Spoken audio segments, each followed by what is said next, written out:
vous vous lancez dans la lecture audio de l'analyse littéraire de Mémoires d'Adrien, célèbre ouvrage de Marguerite de Crayencourt. Au fil de cette lecture, vous découvrirez dans un premier temps une brève mise en contexte de l'œuvre et son auteur. Ensuite, un résumé de l'ouvrage vous sera exposé, suivi d'une analyse des personnages et des points clés du roman. Une fois ces différents points abordés, il ne nous restera plus qu'à conclure cette écoute par quelques questions qui pourront alimenter encore davantage votre réflexion. L'auteur. Née en Belgique, Marguerite de Crayencourt, mieux connue sous le nom de Marguerite Yourcenar, fut la première femme élue à l'Académie française en 1980. Durant la Seconde Guerre mondiale 1939 à 1945, après avoir beaucoup voyagé, elle part vivre aux États-Unis, sur l'île de Mount Desert dans le Maine.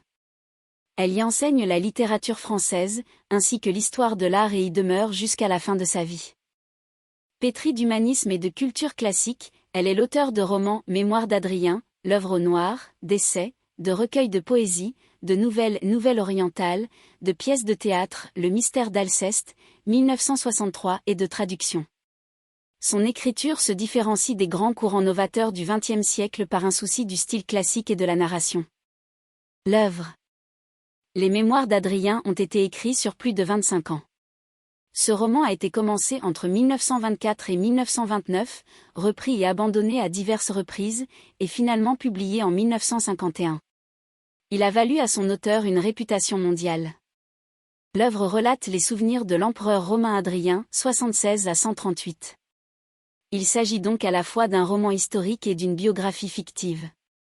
Ces mémoires sont constituées d'une longue lettre adressée à un certain Marc qui n'est autre que Marc Aurèle 121 à 180, le futur empereur de Rome.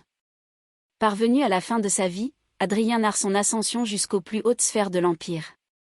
Le livre se compose de 6 chapitres dont les titres sont en latin et renvoient à des périodes de la vie de l'empereur.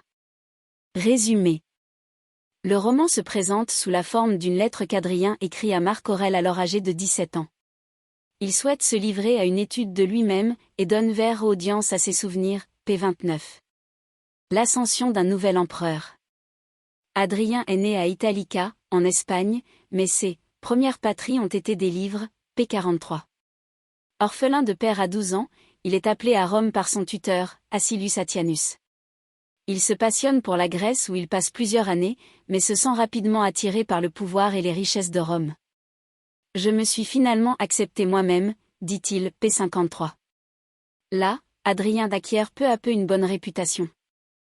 L'empereur Nerva, 30 à 98, qui a adopté Trajan, 53 à 117, succède à Domitien, 51 à 96, assassiné, tandis qu'Adrien devient commandant dans les légions danubiennes.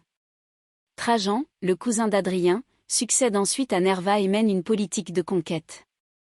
Ce dernier, qui témoigne d'abord une certaine antipathie à l'égard d'Adrien, finit par l'accepter. À 28 ans, Adrien prend Sabine pour épouse, sur les conseils de Plotine, morte en 122, l'impératrice avec qui il entretient une belle amitié.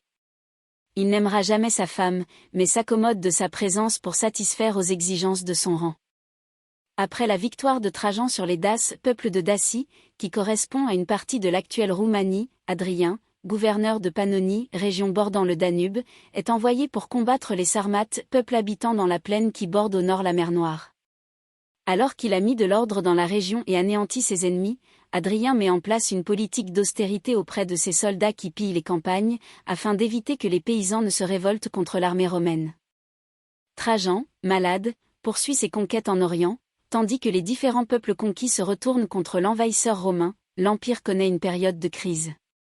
Adrien, quant à lui, doute de son avenir. Quelque temps plus tard, Trajan meurt et Adrien, alors âgé de 40 ans, est choisi comme héritier. Il rentre à Rome serein et sous les acclamations. L'âge d'or. Il entame alors une politique de négociation et de pacification de son territoire, tout passage d'un règne à l'autre entraîne ses opérations de nettoyage, p. 115. Atianus débarrasse le nouvel empereur de ses quelques ennemis déclarés, ce qui ramène le calme à Rome. Ensuite, Adrien travaille au bonheur et à l'amélioration de la condition humaine, notamment des esclaves et des femmes, et met en place un intelligent réagencement économique du monde, p. 131. Il sillonne également les routes de l'Empire. S'il est étranger partout, il est originaire d'Espagne, a fait ses études en Grèce. Nous espérons que vous avez apprécié cet aperçu. Pour continuer à écouter ce livre audio sur Google Play Livres, utilisez le lien dans la description de la vidéo.